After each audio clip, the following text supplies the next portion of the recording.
পদ্মাপাড়ে নৈরাজ্যের আবহ, এপারে জঙ্গি কার্যকলাপের আশঙ্কা। রাজ্যের সীমান্তে জঙ্গি কার্যকলাপে যুক্ত থাকায় ধরপাকড়, জঙ্গি কার্যকলাপে যুক্ত থাকায় পরপর গ্রেফতার।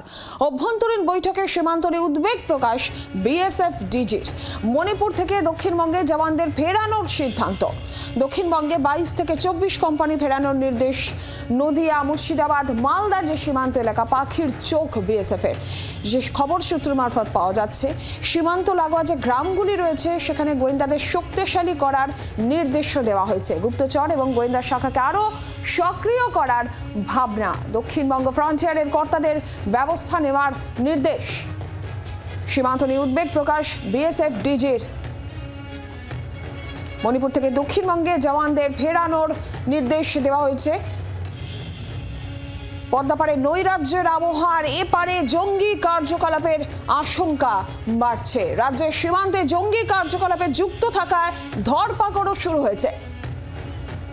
জঙ্গি কার্যকলাপে যুক্ত থাকায় পরপর গ্রেফতারও হচ্ছে।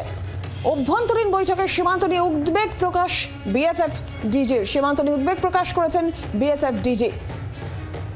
মণিপুর থেকে দক্ষিণবঙ্গে জওয়ানদের ফেরানোর সিদ্ধান্ত নেওয়া হয়েছে। দক্ষিণবঙ্গে 22 থেকে 24 কোম্পানি ফেরানোর নির্দেশ দেওয়া হয়েছে। নদিয়া, মুর্শিদাবাদ, মালদার যে সীমান্ত এলাকা সেই সমস্ত এলাকায় পাখির চোখ, এমনটাই সূত্রের খবর। সীমান্ত লাগা গ্রামগুলিতে গোয়েন্দাদের শক্তিশালী করার নির্দেশ দেওয়া হচ্ছে। বিএসএফ ডিজির কি বক্তব্য, কি বলেছেন তিনি, শুনবো। जहाँ फेंसिंग नहीं है वहाँ फेंसिंग कराने के प्रयास जारी हैं और बहुत जल्दी वहाँ पे फेंसिंग हो जाएगी। परंतु उसका ये मतलब नहीं है कि वहाँ से कोई इन्फिल्ट्रेशन हो रहा है। वहाँ पे हमने अपनी पेट्रोलिंग बढ़ा रखी है, सीसीटीवी कैमरास लगाए हैं। पूरा एरिया दिन और रात में फ्लड रहता है और लगातार हम उस क्षेत्र में गहन पेट्रोलिंग करते हैं ताकि किसी प्रकार का कोई इन्फिल्ट्रेशन ना होने। हमारा बॉर्डर बीएसएफ के द्वारा गार्ड किया जाता है और दूसरी तरफ से बीजीबी की तरफ से गार्ड किया जाता है। दोनों फोर्सेस का अच्छा कोऑर्डिनेशन है और लगातार हमारा प्रयास रहता है कि किसी प्रकार की इन्फिल्ट्रेशन या एक्सफिल्ट्रेशन यहाँ से ना हो और उसमें ज़्यादातर हम लोग बहुत अधिक तरीके से हम लोग सफल भी हैं और पूरा प्रयास करते हैं कि किसी प्रकार की कोई स्मगलिंग, ह्यूमन ट्रैफिकिंग आदि ना हो।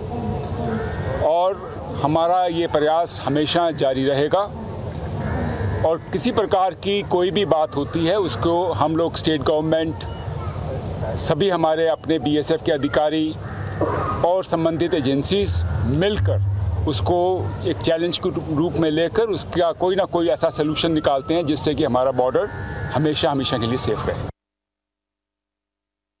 বাংলাদেশের পরিবর্তিত পরিস্থিতিতে গত কয়েক মাসে সীমান্ত দিয়ে বেড়েছে অনুপ্রবেশের সংখ্যা। সেই সঙ্গে যেভাবে গত কয়েকদিনে বাংলাদেশি জঙ্গিরা ধরা পড়েছে এ রাজ্যে এবং আরও একজন জঙ্গি বাংলাদেশে পালানোর পরিকল্পনা করছিল, সেই সামগ্রিক বিষয়টা নিয়ে উদ্বিগ্ন বিএসএফ এর ডিজি দলজিৎ সিং চৌধুরী। মঙ্গলবার রাজ্যে একটি বিএসএফ এর অনুষ্ঠানে তিনি যোগ দিতে আসেন এবং তার আগে তিনি বিএসএফ এর দক্ষিণবঙ্গের ফ্রন্টিয়ারের যে কর্তারা রয়েছেন তাদের সঙ্গে একটি বৈঠক করেন এবং সেই বৈঠকে তিনি উদ্বেগ প্রকাশ করেন এবং সামগ্রিকভাবে বাংলাদেশের পরিস্থিতি বিবেচনা করে সীমান্ত এলাকায় নজরদারি বাড়ানোর জন্য মণিপুরে আইন শৃঙ্খলা পরিস্থিতি রক্ষার জন্য বিএসএফ এর দক্ষিণবঙ্গ ফ্রন্টিয়ার থেকে যে 22 কোম্পানি বিএসএফ এর জওয়ানদেরকে পাঠানো হয়েছিল সেই কোম্পানিকে ফিরিয়ে আনার নির্দেশ দেওয়া হয়েছে এবং সেই 22 কোম্পানি বিএসএফ এর জওয়ানদেরকে মোতায়েন করতে বলা হয়েছে মুর্শিদাবাদ, মালদা, নদিয়ার মতন যে স্পর্শকাতর এলাকাগুলো। তার পাশাপাশি বিএসএফ এর ডিজি, যেটা সূত্রের খবর, বৈঠকে নির্দেশ দিয়েছেন যে স্পর্শকাতর এলাকা রয়েছে সেখানে বিএসএফ এর আইজি, ডিআইজিদের ঘন ঘন তাদেরকে ভিজিট করতে হবে এবং যাতে অনুপ্রবেশ না হয় তার জন্য নিরাপত্তা আরও আঁটোসাঁটো করতে হবে। বিশেষ করে যে জলপথগুলো রয়েছে, রিভারেন সাইডগুলো রয়েছে, সেই জায়গাটা এই মুহূর্তে দাঁড়িয়ে বিএসএফ এর কাছে সবথেকে চ্যালেঞ্জিং। বিশেষ করে রাত্রিবেলা কুয়াশা থাকায় সেই সুযোগে অনুপ্রবেশ ঘটতে পারে। এই গোটা বিষয়টা নিয়ে তিনি উদ্বেগ প্রকাশ করেন এবং পাশাপাশি বিএসএফ এর গত আরও যে 50 কিলোমিটার এলাকা সীমান্ত ছাড়া আরও যে 50 কিলোমিটার পরিধি বাড়ানো হয়েছে, সেই সীমান্তবর্তী গ্রামগুলোতে বিএসএফের জওয়ানদেরকে নিজেদের নেটওয়ার্ক বাড়ানোর নির্দেশ দেওয়া হয়েছে। তার কারণ বহু ক্ষেত্রে অনুপ্রবেশ করার পর বাংলাদেশি নাগরিকরা তারা এই সীমান্তবর্তী এলাকায় এসে থাকছে, ফলে এই সমস্ত খবর যাতে পাওয়া যায় সেই কারণেই কিন্তু একেবারে নেটওয়ার্ক বাড়ানোর নির্দেশ দেওয়া হচ্ছে। কিন্তু সামগ্রিকভাবে যেভাবে পরপর অনুপ্রবেশ ঘটছে, জঙ্গিরা ধরা পড়ছে, বৈঠকে রীতিমতো সেগুলো নিয়ে তিনি উদ্বেগ প্রকাশ করেন। এরপরে তিনি উত্তরবঙ্গে যাচ্ছেন এবং সেখানেও দক্ষিণবঙ্গের ফ্রন্টিয়ারের যারা বিএসএফের আধিকারিকরা রয়েছে তাদের সঙ্গেও বৈঠক করার কথা রয়েছে তার। ক্যামেরা পার্সন দীপের সঙ্গে পিয়ালি মিত্র, জি 24 ঘন্টা, ডায়মন্ড হারবার। আর প্রাক্তন বিএসএফ কর্তা সমীর মিত্র এই বিষয় নিয়ে কি বলেছেন শুনবো। এই যে জায়গাগুলো আমরা যদি সুরক্ষিত করতে না পারি তাহলে অনুপ্রবেশের সঙ্গে সঙ্গে স্মাগলিংও হবে। পশ্চিমবঙ্গ কিংবা এই যে আমাদের যারা অন্য রাজ্য রয়েছেন সেই জায়গায় স্পেসিফিক্যালি যেগুলো মানে রেজিস্টার্ড, যে এই জায়গাগুলোর থেকে অনুপ্রবেশ হতে পারে কিংবা এই জায়গাটার থেকে স্মাগলিং হতে পারে, আমার মনে হয় সেটাও খেয়াল রাখা উচিত এবং অ্যাজ ফাস্ট অ্যাজ পসিবল। কারণ এখন ফগের সময়, ফগে দেখা যাবে না যতক্ষণ না ফগ ল্যাম্প লাগানো হবে। তো এই অনেকগুলো জিনিস আছে যেগুলো হয়তো আমাদের চিন্তা ভাবনার মধ্যে রাখতে হবে এবং শুধু রাখা নয়, সেই চিন্তা ভাবনাগুলো বাস্তবায়িত করে তাতে অ্যাকশন নিয়ে যাতে বর্ডারের যে সিকিউরিটি, যেটা ন্যাশনাল সিকিউরিটি, সেই সিকিউরিটির মধ্যে যেন কোনো কমতি থাকে না এবং যা যা প্রয়োজন এবং অ্যাভেলেবল আছে সেইগুলো যেন বিএসএফ কে প্রোভাইড করা হয় এবং regular supervision and BSF should also তাদের দায়িত্বটাকে আবার মনে করিয়ে দিতে হবে যে সারা ভারতবর্ষে তোমরা রয়েছো, ইউ আর দা সেন্টিনেলস, ইউ আর দা, আমাদের সঙ্গে তোমাদের উপরে দেশ ঘুমোচ্ছে।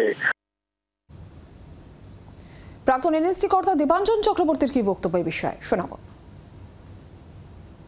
বর্ডার সিকিউরিটির জন্য দুটো জিনিস অত্যন্ত ইম্পর্টেন্ট যদি আমাদের এই অবৈধ অনুপ্রবেশকারী বা সন্ত্রাসবাদী কার্যকলাপকে বন্ধ করতে হয়।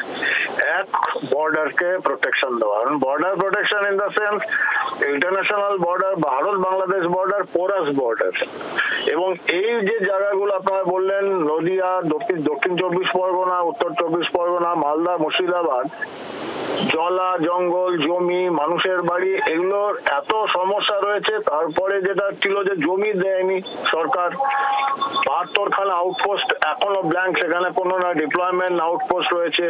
এই পরিস্থিতিতে বিএসএফ শুধু দুটো কোম্পানি কেন, 10 ব্যাটালিয়ন হলেও লাভ হবে না। কেউ যদি কোনো কারণে কোনোভাবে ঢুকে যেতে পারে টোপোগ্রাফির সুবিধা নিয়ে, তারপর তো সে জামাই আদরে থাকছে, তার ভোটার আই কার্ড হয়ে যাচ্ছে, তার মানে বার্থ সার্টিফিকেট হয়ে যাচ্ছে, তার রেশন কার্ড হয়ে যাচ্ছে। That's the major problem.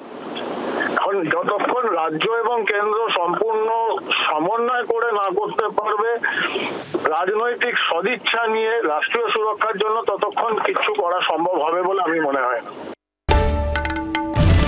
বাংলার আওয়াজ, বাঙালির আবেগ, জি 24 ঘন্টা।